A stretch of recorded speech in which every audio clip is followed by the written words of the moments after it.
we have to stop with your view obsession. No, we gotta, you're making them famous enough. You talk about The View so much that I miss the Canadian guy with the big boobs. Never thought I would say that. No, I never thought I would say that. Where is he? But where is he? You gotta let go of The View, Greg. It's not healthy for you. She's full of all the cops are just in a group sitting around drinking coffee. Hey, police, this is my kid. You see him running around, you leave him alone or you gotta deal with me. This should probably be illegal, but it's hilarious. Tyrus just walked onto the View set and dropped a truth bomb so massive it might have set off the fire alarm, the sprinklers, and maybe even a few emergency therapy sessions.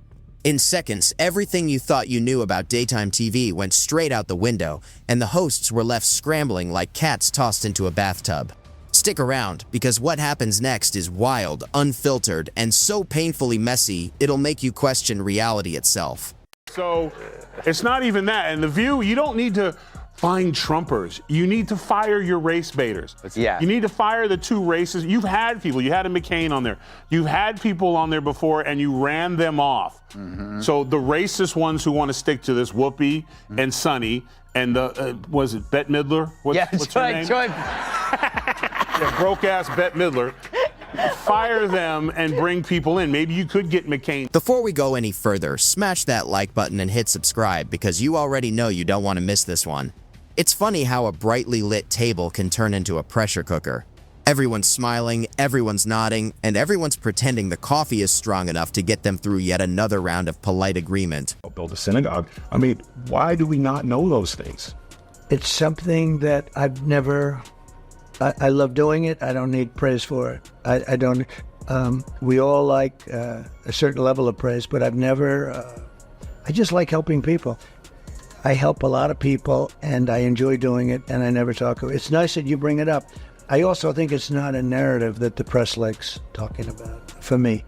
But I think it would help a lot of the American people who have been misled, I myself included. Now listen.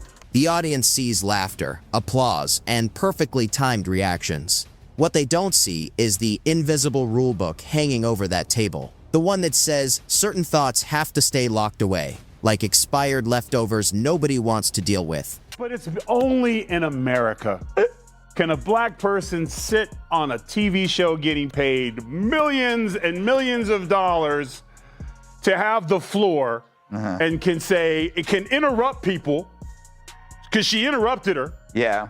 And if according to her, life was like in Iran, it was for black people, her interrupting and speaking in public would have led to a stoning. Yeah. Like the ignorance, you live in a country where you might... Because harmony is the product and disruption is bad for business.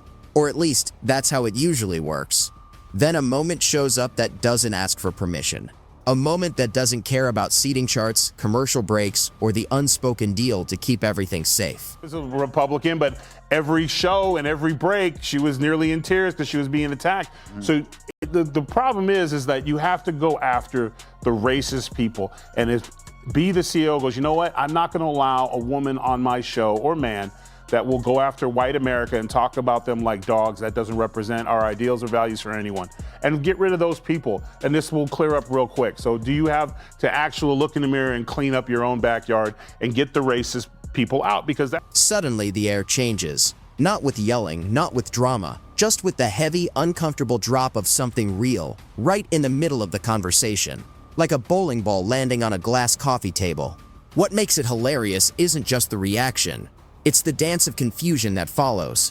Eyes darting, smiles freezing mid-performance. That tiny moment when everyone silently asks the same question. Are we even allowed to talk about this? When someone like Tyrus decides to stop tiptoeing, the whole room has to recalibrate. This isn't your usual polite disagreement wrapped in a bow. This is a statement that forces the set to briefly remember, yes, we exist in the real world. The beauty is in how calmly it lands. No dramatic buildup, no grand speech, just a blunt truth delivered with the effortless confidence of someone who doesn't bother softening the edges. It's the verbal equivalent of turning on the lights at a party and exposing the mess everyone was dancing around. And that's where the comedy hits hardest, because the table isn't built for honesty. It's built for consensus, safe outrage, and debates that never leave the shallow end. Oh, Sonny, yes, ma'am. And then the one cop was like, nah. And they're like, put it away, put the baton away, Johnson. You got away this time, kid, because if you weren't Sonny Halston's son, I'd you up. Like, this is what people do. They lie. They say the stupidest. This is like people who name drop someone like, yo, I was in the room with Enrico Palazzi and I taught him how to sing, and they just say She say cops. Just a group of cops, just a little herd of policemen just walk around a white neighborhood. When someone drops a truth bomb in that setting, it doesn't explode, it implodes. The reactions are quiet, but they hit hard in their own way. The sudden chatter and the nervous laughter sound like they came straight off a menu. The quick pivot to an entirely different topic, as if changing the subject fast enough could erase what was just said. Tyrus doesn't need to raise his voice. He doesn't need to slam the table. The power comes from sounding like someone who's already thought it through, while everyone else is still flipping through their cue cards. It's not anger, it's not bitterness. It's the one thing television fears most: clarity. Clarity exposes the cracks. It shows how certain conversations are carefully staged to feel bold while staying comfortably safe. Everyone knows their role. Everyone knows the lines they shouldn't cross, until someone crosses them anyway and keeps walking like nothing happened. What follows is a masterclass in controlled chaos. You can almost feel the producers gripping their headsets. This wasn't in the plan, it wasn't rehearsed, there's no graphic ready for it. And yet, there it is, sitting right in the middle of the discussion, refusing to be ignored. The irony, absolutely delicious. Here's the one thing about America that makes it different than anyone else. You have an opportunity, even as dumb as the she just said, that she has an opportunity tomorrow. They won't fire her over that. No. She'll have an opportunity tomorrow to come on and fix it. Will she? She won't. But that's the thing about this country. Black, white, gay, straight, short, tall. Everyone's going to get hit with something, but the beauty about this country is there's always an opportunity for you to better yourself. So shame on you, Whoopi. A show built on opinions suddenly acts like it's allergic to one that doesn't fit the approved flavor. The panel thrives on strong takes, just as long as those takes arrive pre-approved and properly seasoned. But when someone drops a raw, unfiltered observation, it's treated like a health code violation. Tyrus doesn't flinch. That's what throws everyone off. He doesn't backpedal. He doesn't apologize. He doesn't rush to explain himself into something more digestible. He lets the silence do the work, and in that room, silence is louder than applause. You can practically hear the internal calculations swirling around him. How do we respond without validating this? How do we disagree without looking weak? How do we move on without admitting it hit a little too close to home? The humor comes from the contrast. On one side, a statement built on plain logic. On the other, a room full of people trained to argue around logic without ever touching it directly. It's like bringing a wrench into a room full of decorative pillows. And the audience feels it too. There's that collective pause on the other side of the screen. The moment viewers lean in, not because they agree or disagree, but because something unscripted just happened. Something real, in a format that usually feels as spontaneous as a weather forecast. He is feeling guilty about being a successful black lady who lives with white people, so she has to play. Hold on. Yeah. Successful slave-owning black woman. Get it right. Yeah, Gato. slave owned. Her ancestors owned Yes. slaves. So she has to play up this like I am a target of oppression, so she can remain on a credentialed level with other blacks. No, stop it, Greg. She was lying through her teeth. Greg. What makes it even funnier is how predictable the aftermath always is. The deflection, the reframing, the sudden obsession with tone, timing, and context. Because when a truth bomb drops, it's rarely the content that comes under attack first, it's the delivery. The focus shifts from what was said to how it was said, as if changing the wrapping could make the gift disappear. Tyrus, meanwhile, looks like he's already moved on. He's not there to rack up points or collect applause. He's there to say it and let it sit. That kind of calm confidence is unsettling in a space built on constant validation. Eventually, the table finds its rhythm again. It always does. Jokes return. Smiles thaw. The conversation drifts back to familiar waters, but something has changed. You can feel it in the slightly forced cheerfulness, in the angles suddenly avoided. The truth bomb might not have blown the show up, but it left a dent. And that dent is the whole point. Moments like this reveal how fragile the illusion really is. The illusion that every opinion is welcome, that debate is fearless, that nothing is off limits. One calm, well-placed observation can remind everyone just how real those limits are. The genius of Tyrus's moment isn't in the shock, it's in the exposure. It shows how quickly the room tightens when the conversation drifts off script, and how fast the energy shifts when someone refuses to play the expected role. And that's why moments like this go viral. Not outrage, it's recognition. Tyrus, the weird thing about The View was that Dylan Mulvaney was the most feminine person there. He was.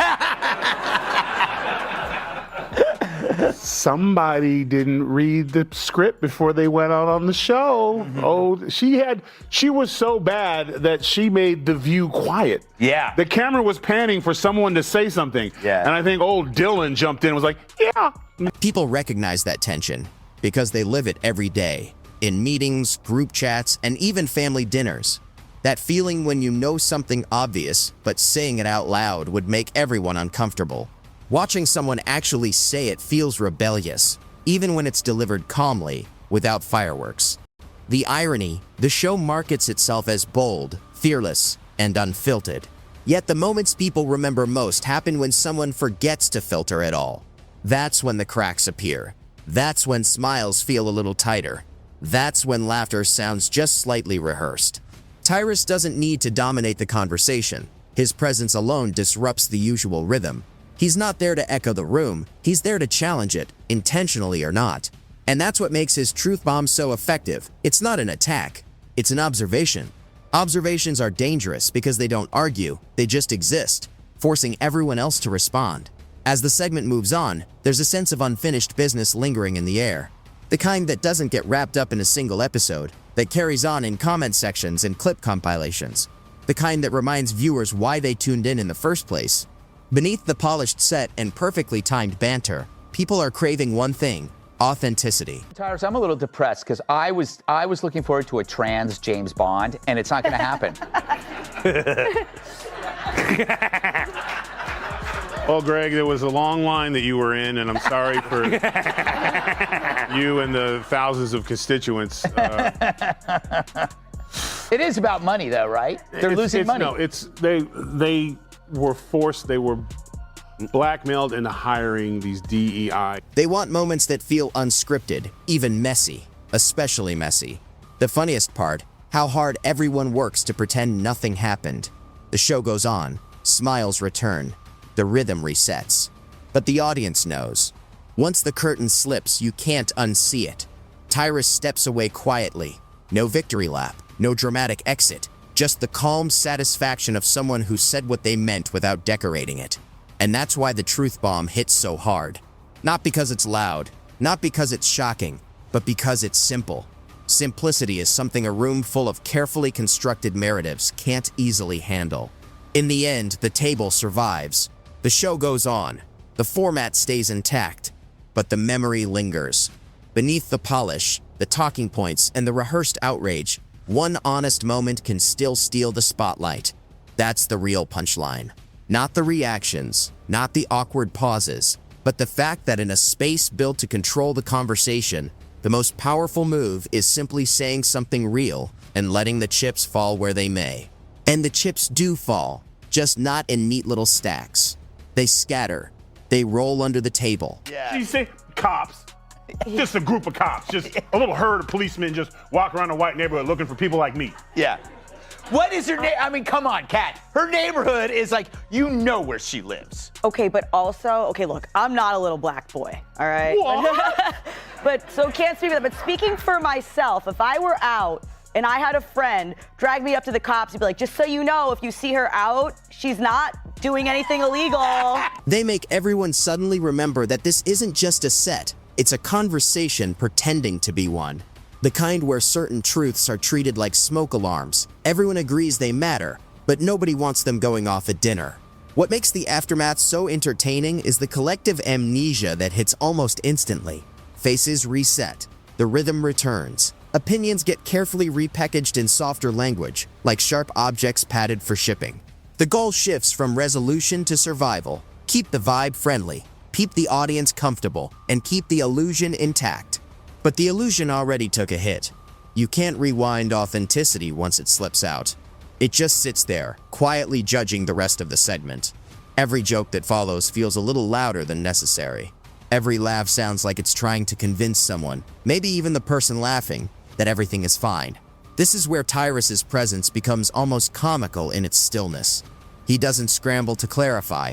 He doesn't chase approval. He doesn't join the frantic effort to smooth things over. He just sits there like someone who dropped a fact on the table and is now watching everyone else argue with the furniture. And producers. That's right. So it wasn't they were telling them what they needed to do because they had, a million fake bots on X telling them that they were relevant, and they made these movies that nobody would watch.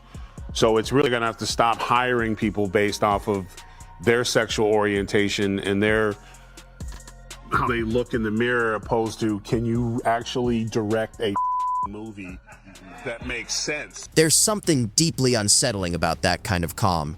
Television thrives on reaction, on escalation, on emotional fireworks. When someone refuses to play along, it throws the whole machine off balance. It's like bringing a chessboard into a room where everyone else is playing checkers and insisting the rules are the same. The panel scrambles to regain control. The conversation drifts back to safer ground. Familiar talking points return like comfort food. But underneath it all, there's a faint echo, a sense that something important just brushed by and everyone agreed not to look directly at it. Viewers notice. They always do. Not because they're experts, but because they're human. They recognize the tension. The same way you feel it when a room falls silent after someone says what everyone else was thinking but was too polite to voice. That silence has a sound. It hums. The funniest part is how quickly the moment gets reframed. Suddenly, it's no longer about the content, it's about vibes, energy, and whether the comment was helpful or productive or fit the spirit of the discussion.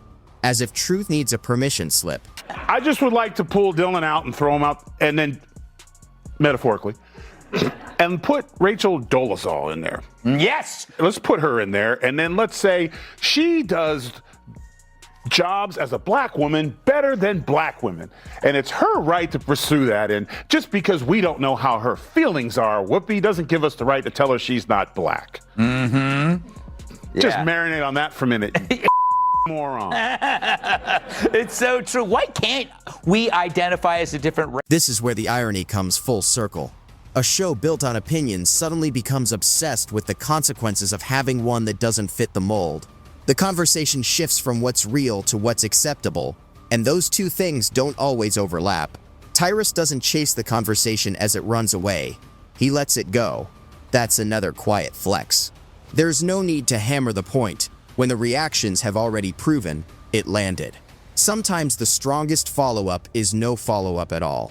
What lingers is the discomfort of recognition, the realization that the boundaries of the discussion are much narrower than advertised, and that certain truths are only welcome if they arrive disguised as questions, jokes, or hypotheticals. Anything too direct is treated like a spill that needs to be wiped up immediately. And yet, those are the moments people replay, clip, share, and argue over. Not the polished segments where everyone agrees to disagree in the safest way possible. It's the awkward, unscripted moments. The ones where the mask slips just enough to reveal the machinery underneath, that stick.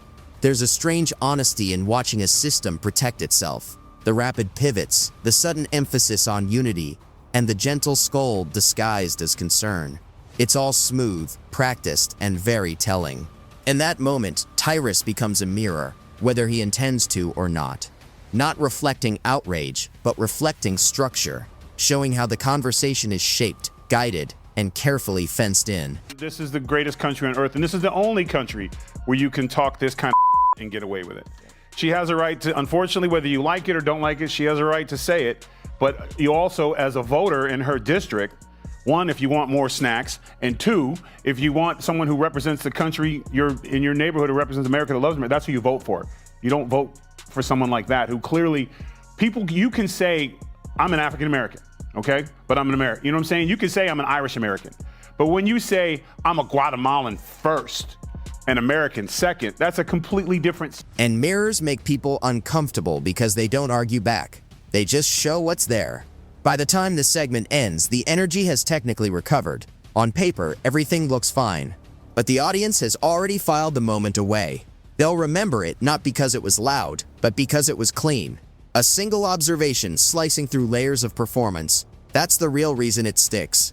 Not because it destroys, but because it exposes how carefully everything is built, how much effort goes into maintaining the appearance of openness while quietly managing its limits. In a way, the truth bomb doesn't blow anything up. It reveals the padding, the foam around the edges, and the safety rails disguised as freedom. And once you see those, every future conversation looks a little different. The table will host more discussions. Smiles will keep coming.